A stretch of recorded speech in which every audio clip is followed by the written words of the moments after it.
Olá, meu nome é Ludmila Rajar. Eu venho falar hoje com vocês, 7 de julho de 2020, sobre tratamento da infecção pelo novo coronavírus ou Covid-19. Essa doença começou na China no final de dezembro de 2019. No Brasil, o primeiro caso relatado data do final de fevereiro de 2020. Em mais de 4 meses da doença no Brasil, nós aprendemos como diagnosticar, tratar e, de uma maneira geral, hoje, estamos mais amadurecidos em relação à abordagem terapêutica mais indicada para esses pacientes. Muitas evidências surgiram, experiências também, e hoje nós já temos milhares de casos unindo a experiência da China, da Europa, dos Estados Unidos e agora da América do Sul no tratamento dos pacientes com Covid-19. E eu gostaria de elencar alguns tópicos que não podem faltar na abordagem desse paciente. Tópico número 1, estratificação de risco. O paciente que tem indicação de internação hospitalar. É o paciente que tem hipoxemia, que tem necessidade de oxigênio, ou seja, que satura menos que 92% em ar ambiente, que tem taquipneia, ou que apresenta qualquer alteração no seu organismo secundária à queda de oxigenação. Por exemplo, alteração do nível de consciência, confusão mental, rebaixamento, depressão do sensório, ou queda da pressão arterial, que nós chamamos de choque, associado à acidose lática ou alguma disfunção orgânica, como insuficiência renal, insuficiência hepática. Estas indicações são clássicas de internação hospitalar. Então, esse é um paciente que, ao vir numa emergência, nós devemos deixar internado. E qual que é a abordagem terapêutica que nós vamos fazer nesses pacientes? Nós podemos dividir o tratamento em 3 grandes grupos. O tratamento antiviral, o tratamento anti-inflamatório e o tratamento antitrombótico. Em relação ao tratamento antiviral, no Brasil, ainda não tem nenhuma droga eficaz. Nós temos estudos internacionais, controversos, mas um grande estudo americano importante, demonstrando que o Remdesivir, que é uma medicação que hoje ainda não está disponível no Brasil, é um antiviral potente que reduz o tempo de doença, o tempo de Covid-19 em pelo menos 5 dias. Então, o Remdesivir, num futuro breve, estando disponível no nosso país, é uma opção terapêutica com o objetivo de reduzir o tempo de internação. Tópico número 2, medicações anti-inflamatórias. Nós sabemos que os pacientes, após a primeira semana, na imensa maioria das vezes, em torno do 6º, 7º, 8º dia, eles vão apresentar sinais sistêmicos de inflamação.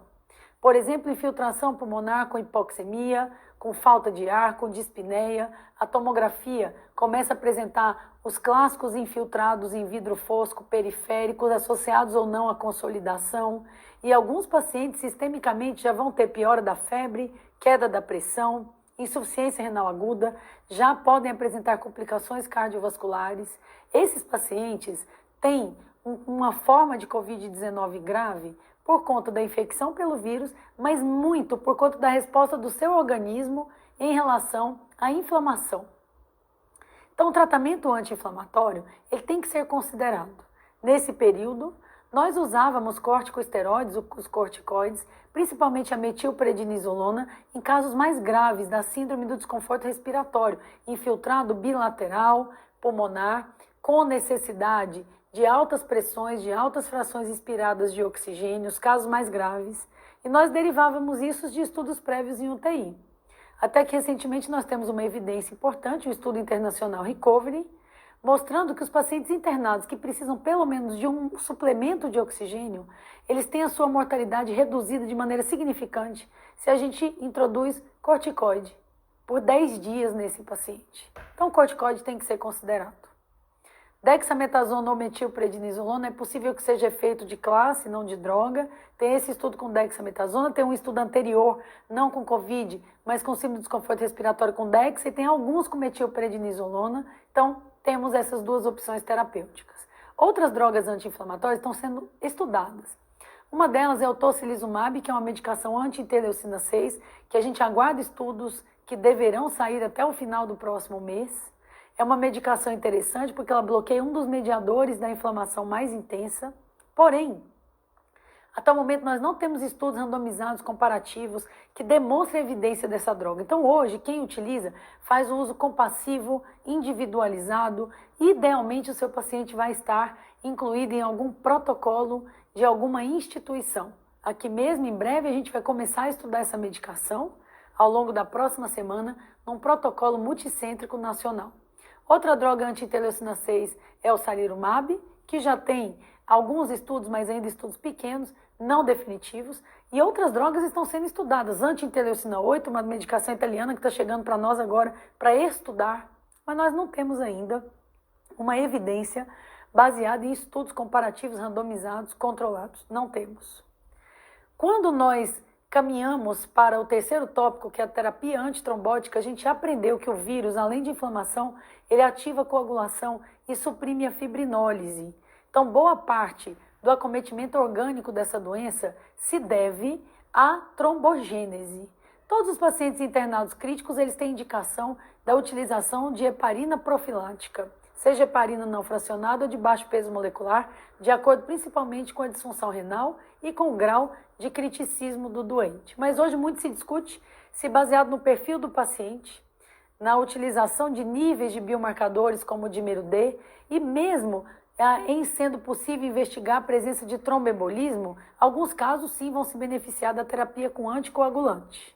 Hoje, de uma maneira geral, nós sempre olhamos esse quesito no doente para avaliar risco-benefício, aguardamos um grande estudo definitivo, mas aquele doente que tem um perfil trombótico, que tem dímero D elevado, que é muito grave, boa parte das instituições hoje adotam como protocolo a anticoagulação terapêutica. Nós estamos fazendo uma pesquisa muito interessante com arteriografia pulmonar, utilizando tomografia de coerência óptica, e é impressionante como muitos pacientes que têm angiotomografia negativa aparentam ter trombos com exames com uma acurácia maior. Então, fica realmente essa questão a ser explorada, mas hoje já utilizada em boa parte dos hospitais. O quarto tópico é o plasma convalescente, ou plasma hiperimune. É o plasma que é transfundido no paciente doente, advindo de um sangue doado de um indivíduo que já está protegido ou imunizado contra a doença. Só tem um estudo randomizado e controlado até agora, com 103 pacientes, que de uma maneira geral foi negativo, mas o subgrupo um pouco menos crítico, grave, mas não aquele doente já com dias de ventilação mecânica, se beneficiou, com melhora clínica. Então, plasma hiperimune persiste sendo estudado, hoje é objeto de vários estudos multicêntricos internacionais e muitas vezes se faz o uso individualizado, personalizado, dentro de protocolos institucionais.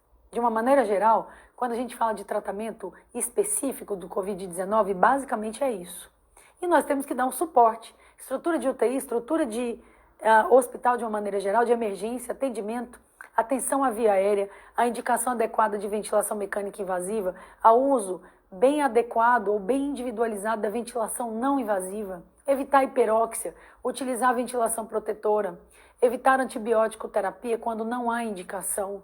Quando se indica antibiótico terapia, levar em consideração as características do paciente, as características epidemiológicas locais, fazer um uso racional.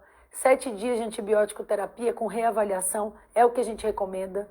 E, se possível, conte com um arsenal de provas inflamatórias, de biomarcadores, de imagem como ultrassom vascular, como ecocardiograma, como ultrassom de tórax. Realmente, esses equipamentos, junto com o médico na beira do leito, com uma boa estrutura de terapia intensiva, é que realmente vão salvar a vida desse paciente. Muito se fala sobre cloroquina, ivermectina e azitromicina. São medicações que, de uma maneira geral, nós não recomendamos, assim como a Sociedade Brasileira de Infectologia não recomenda e as maiores entidades internacionais que regulam hoje os processos de recomendação baseada em evidências. A cloroquina experimentalmente é útil, na prática clínica não se demonstrou útil. A ivermectina é um excelente antiparasitário e in vitro inibe a replicação do SARS-CoV-2, mas para que em vivo tivesse alguma eficácia eu teria que dar uma dose 100 vezes maior, que é tóxica para o sistema nervoso central, então não há nenhuma lógica de você usar nem na prevenção, muito menos no tratamento a ivermectina, sendo de uma maneira geral contraindicado para esse fim. A azitromicina é um antibiótico macrolídeo, muitas vezes ele vai fazer parte do seu protocolo de pneumonia bacteriana, mas a gente tem que tomar muito cuidado. O uso antes da hora, quando o indivíduo só tem a viremia, ele pode mascarar a infecção bacteriana, pode gerar efeitos adversos. Então não se recomenda a utilização nem de cloroquina, nem de ivermectina e nem de azitromicina. E eu sei hoje que muitas autoridades, prefeitos, governos, no desespero de tentar conter a epidemia, vem recomendando a utilização dessas medicações e nós temos que, de uma maneira muito séria e coerente, focar os nossos esforços no atendimento desse paciente, na reestruturação do sistema de saúde, no fortalecimento do SUS e na disponibilidade daquilo que realmente faz diferença. Equipe multiprofissional, estrutura de terapia intensiva, corticoide nos casos indicados e internados, se possível Remdesivir daqui a pouco no mercado brasileiro, quem sabe plasma hiperimune e tocilizumab, a gente aguarda os resultados e, por enquanto, nós devemos continuar nos precavendo, a epidemia é dinâmica, o vírus é pouco conhecido, então contar com todas as recomendações no que se refere à prevenção. E mais uma vez, nosso sistema de saúde tem que ser reforçado para continuar cuidando do paciente que tem outros problemas de saúde. Doenças crônicas, doenças cardíacas, câncer, aguardam cirurgias. Então, de uma maneira geral, a gente tem que cobrar do nosso sistema de saúde, das nossas autoridades, uma reestruturação do sistema de saúde. Boa noite e muito obrigada.